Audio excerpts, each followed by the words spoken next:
Hello, everybody. Welcome back to Masla, masla, Indicast, masla, masla. and we are back on another feature. We are speaking about the uh, migration crisis in the Spanish enclave of Sweater. Ceuta in near Morocco. In fact, very close to the Strait of Gibraltar, which separates the Mediterranean from the Atlantic Ocean. So it's crucial geopolitically, it's crucial geographically, and it's crucial historically. There is a lot of confusion around this issue on the internet, and it is definitely a polarizing issue.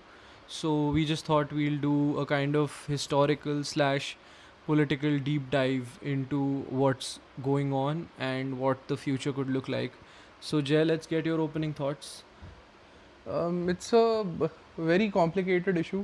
A lot of people view it as as a continuation of the great colonial empire of Spain, and some people view it as a strategic enclave in the Strait of Gibraltar, because Gibraltar, in its own sense, is not a part of Spain.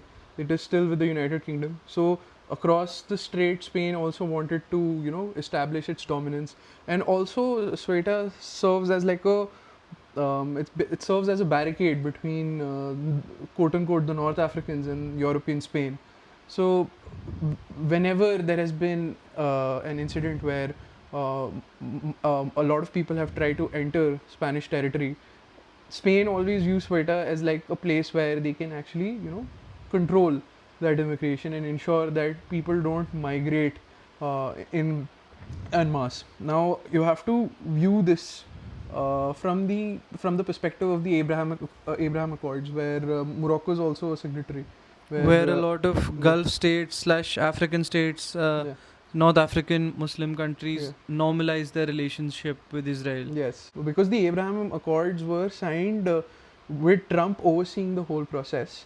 Um, it is it is obvious that Morocco would use its good relations with Trump to put pressure on Spain. So there have been a lot of allegations against the Moroccan establishment of ensuring that the 60,000 immigrants who crossed Ceuta, it happened through their support, and it happened through their willingness of letting all these people enter. So if you look at Ceuta's geography, it's a very small peninsula, and on the peninsula you have the barricades. It's a Spanish enclave, Yeah, it's a basically, Spanish that enclave. lies Yeah, in North Africa, yeah, close to the Strait of and for Gibraltar. a very long time the Moroccans have also laid claim over it, and because the Moroccans have laid claim over it, they want to put pressure on the Spanish that this is our territory and you have to get out, you have to go back to the Iberian Peninsula.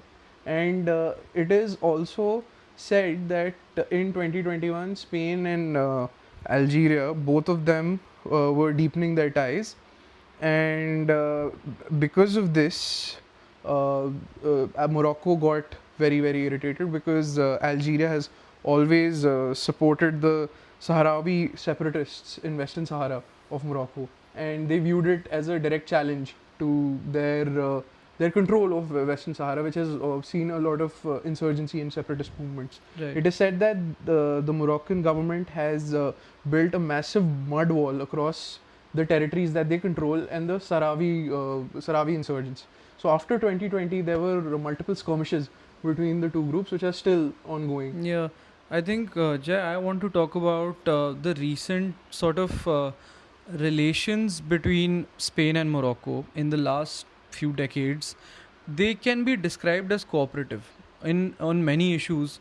It's a very important relationship for the Mediterranean region. They literally control one of the major access points to the Mediterranean region. They cooperate on a lot of affairs, including things like counterterrorism, trade, and etc.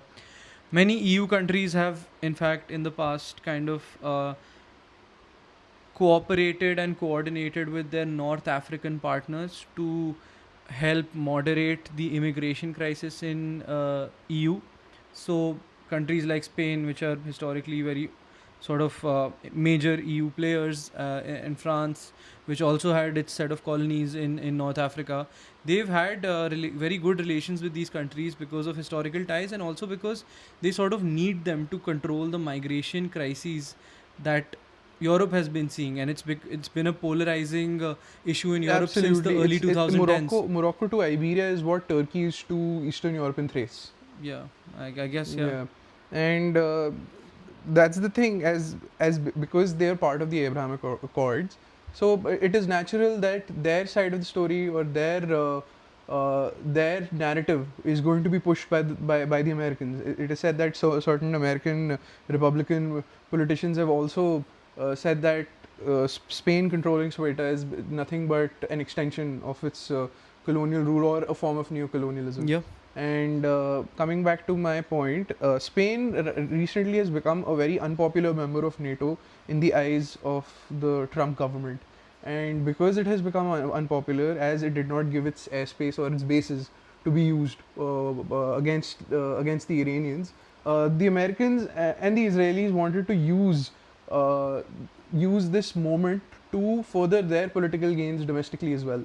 In fact, what happened I think, sorry to cut you off, and I think to add to that, Spain has been a very public critic of the Yes. war on Iran 100%. and the ongoing And bombing they've campaigns. openly called out Israel for the ongoing genocide Yeah. in Palestine as well, in Gaza. Yeah, you So- were saying something. Yeah, back. so from that angle, they have already irritated the Israelis and the Americans a lot.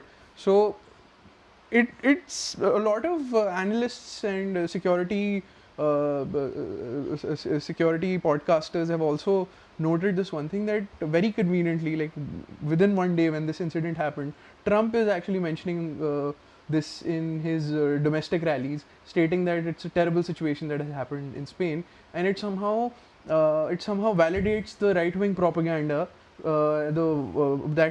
that parties like Vox in Spain and People's Party in Spain are using, that under Pedro Sanchez, the current leader of Spain, who's left-leaning, is incompetent, and he's not very good when it comes to managing the borders.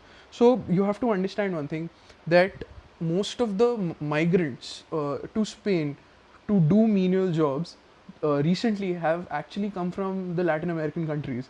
Mhm. So these migrants somehow don't pose a major threat to the Spaniards, because they see them as, like, cross Atlantic cousins, because, like, Yeah. similar language, same language, similar traditions, so, and Catholic, Yeah. very importantly. But with respect to Morocco, with Moroccans, a lot of Spanish people, specifically the Vox Party and People's Party, they see them as a civilizational threat, because Yeah. you have to understand that from 711 till 1492, Iberian Peninsula had a significant Islamic population, Muslim and presence. that only changed after the Reconquista. Reconquista under Yeah. Ferdinand and Isabella. Yeah, which I Yeah. think that was around 1492. 1492 with the fall of the the Emirate of Granada. Yeah, and I think to add to that, because now we're speaking of medieval history, Yeah. and the present day political crisis there is an inheritance from medieval history.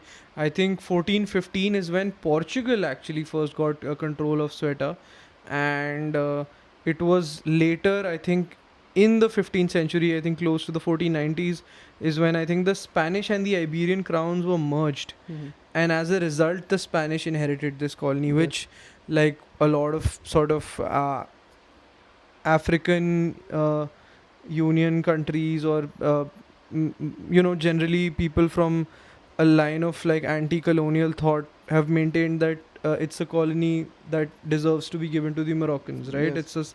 It's their sovereign territory, 100%. and the EU and Spain will obviously consider it as their inheritance, and they won't let go of that. So it's been kind of a dispute between the Moroccans and the Spanish, but it's been more like a titular land disputes of sorts. Yes.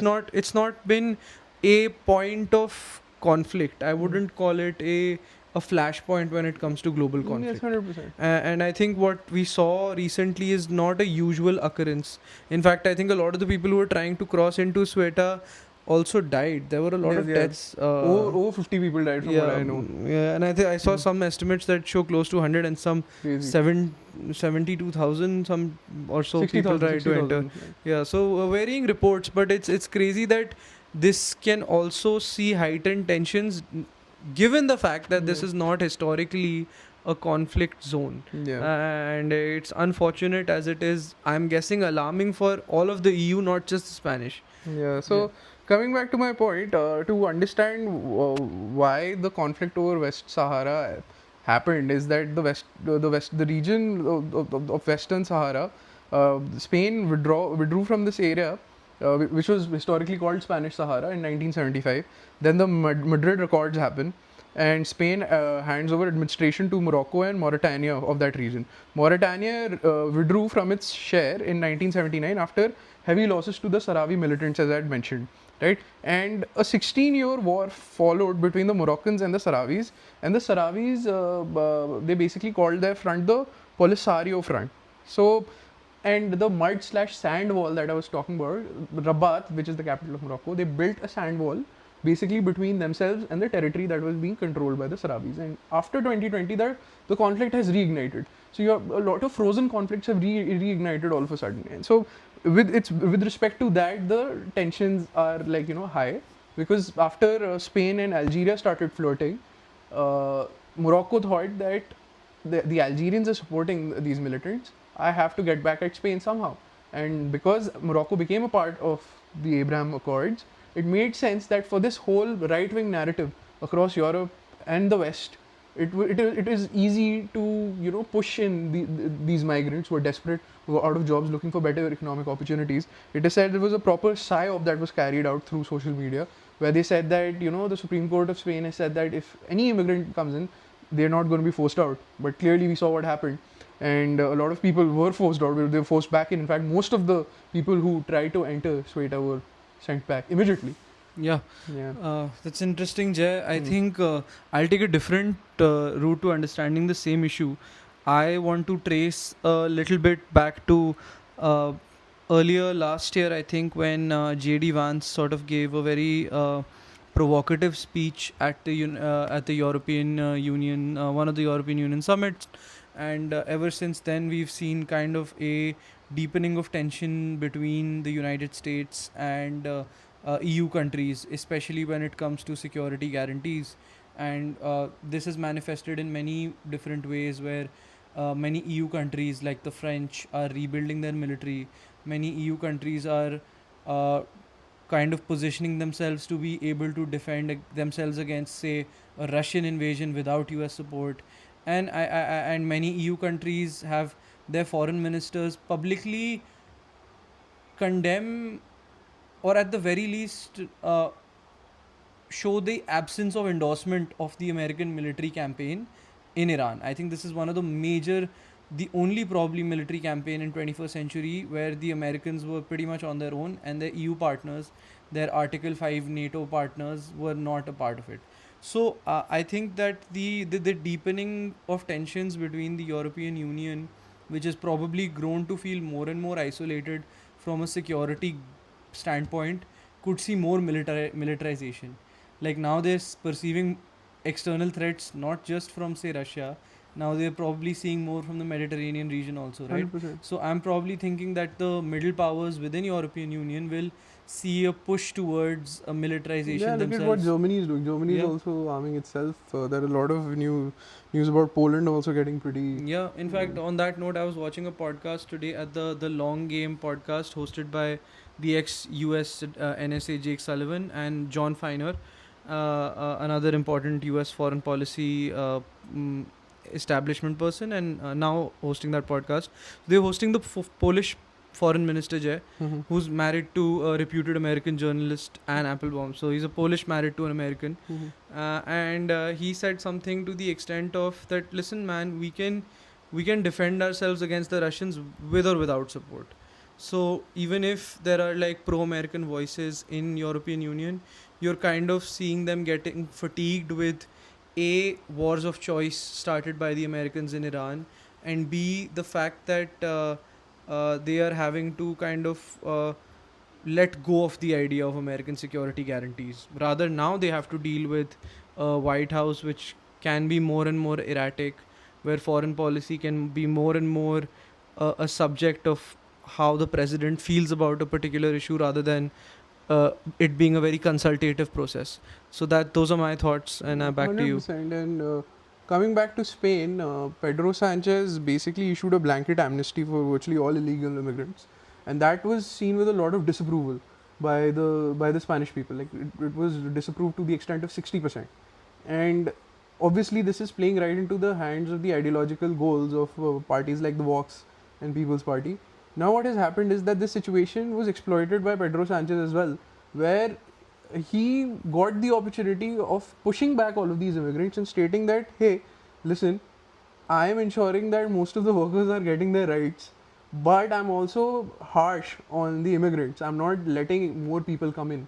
So he has very strategically and in a very intelligent fashion has turned this around and has somehow given the Spanish liberals a breath of fresh air, because they would feel, especially the ones who were disapproving of blanket amnesty to immigration, that they would feel that, okay, fine, I don't have to vote for a party like Vox or People's Party to ensure that our borders are safe.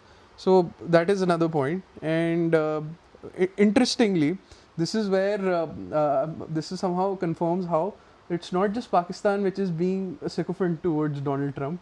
Uh, so the Moroccan government, which is obviously it's led by the monarch Mohammed VI. He's the king of Morocco. He basically named the Dakhla Tiznit highway, which runs through Western Africa, after the U.S. president. So the U.S. president, in a very Trumpian fashion, said, "Thank you to the highly respected Mohammed VI, the king of Morocco. Such a great honor. I look forward to traveling to the entire length of this great highway someday, hopefully soon." It's crazy how it's crazy how medieval we've become Yeah. in our like ways and rules of engagement with other countries. The US has going around almost doing these near feudal like business deals with a lot of people from the Trump family, looking out for interests, for example, in Pakistan or other parts of West Asia. We know how Saudi Arabia and the Americans are deeply tied to each other. So I think that it's interesting that it's almost started to resemble a medieval kind of society, that the kings are Yeah. back in that sense. 100%. But the concerning part is that when we see international institutions get eroded like this, and you see this sort of FIFA. late medieval kind of behavior on a lot of part of the world leaders, that the problem is that the weaponry is much more lethal in today's day. So the consequences of institutional erosion are that much more dire. I feel Because that there are a lot more checks and balances, and I think whenever an autocratic or authoritarian leader tries to come up, either the country that he or she is representing gets disintegrated, or he or she is shown the door immediately. yeah, and So I think that one thing that's I really appreciate about the Americans on record is that their institutions are very strong. yes, So, like two-term limits and the independence of their judiciary, which a lot of countries around the world could learn from. There are very strong institutions that prevent the president from having their extreme way. Although I think Donald Trump is somebody who's pushed the limits of institutional oversight in the United yeah, States. Having said that, credit where it's due. Their institutions do still work, and I think that coming back to U.S. relations with the West Asian region, we know that the Mediterranean region generally has been so discussed over the last 3-4 years because of the conflict going on in Gaza, the October 7th attacks in 2023, that it's generally now a security flashpoint. So the fact that Ceuta, being a Spanish enclave, also in the Mediterranean region, cannot be divorced from what's going on in the entire North African to West Asian, like sort of, they're the same 100%. extended neighborhood, right? 100%. So I think you can't look at one in isolation. Absolutely. These are all consequences of an eroding international order. That's how I look at it. I do think that EU will be pushed to a little bit more of a militarized posture. I think one fortunate thing that has come out of like a waning of uh, a perception of waning of US superiority is that middle powers have started to take charge. 100%. Germany, Germany, France, Canada, Italy for that matter. and hopefully at some level India as well, where we start asserting our autonomy. I think what people are not realizing is that a lot of people said that, oh, we should have bowed down to Trump, we should have given him some type of some type of ease while coming inside India, like we should have invested in his cryptocurrency and all of that. But now in hindsight, when most of his allies are standing up against him, I think there I feel India's foreign policy showed spine. Yeah. And we don't get enough credit for that. Yeah, absolutely. So in conclusion, I would say that that a lot of my European friends who I talk to on a regular basis have told me quite clearly that this is nothing but Israel and the United States punishing Spain for not collaborating with them in the Iranian war, and they view it as like this conspiracy by the United States against the Europeans, and it is like this undeclared war that the US is fighting against Europe right now, but not in a Conventional fashion, sense. but in a way of putting pressure on them through proxies. So the article that I was quoting from throughout our conversation was on Unheard. It was written by Juan David Rojas. We'll put in the link in the description. Go read this article to have a better understanding of what's going on in Ceuta and the history behind it, and as to why this present situation came to be. I would like to take your leave. Thank you so much for joining us. Please like and subscribe. Raj. Yeah, I think my concluding thoughts are that I would not be able to forecast exactly why this sudden rush of migrants happened, but I do think that in the larger scheme of things, where EU is seeing its security guarantors go away, its security guarantees erode away a little bit, and the migration anxieties intensify, and where they can't even trust their North African partners that much anymore, the US security guarantees are declining. I feel like the Europeans will get a little bit more anxious, and this will intensify their push towards further militarization. Food for That's my thought. take. Food for thought. From 1936 till 1939, a brutal civil war was fought in Spain between the communists, the nationalists, the phalangists, and the anarchists. And General Franco took a lot of help of the Moroccans in fighting that civil war. In fact, certain Moroccans were actually awarded the military merit awards as well. Yeah, in fact, to add to that, in our previous episode, Jay and I are seated below a movie poster of For Whom the Bell Tolls, which is a very good movie on the Spanish Civil War. Crazy. On that and note, right next to that is another poster which says Casablanca, which is also in Morocco. Yeah, so if you wanna if you want to look at foreshadowing, you can look at our previous episode. Thank Thank you for joining us. Bye.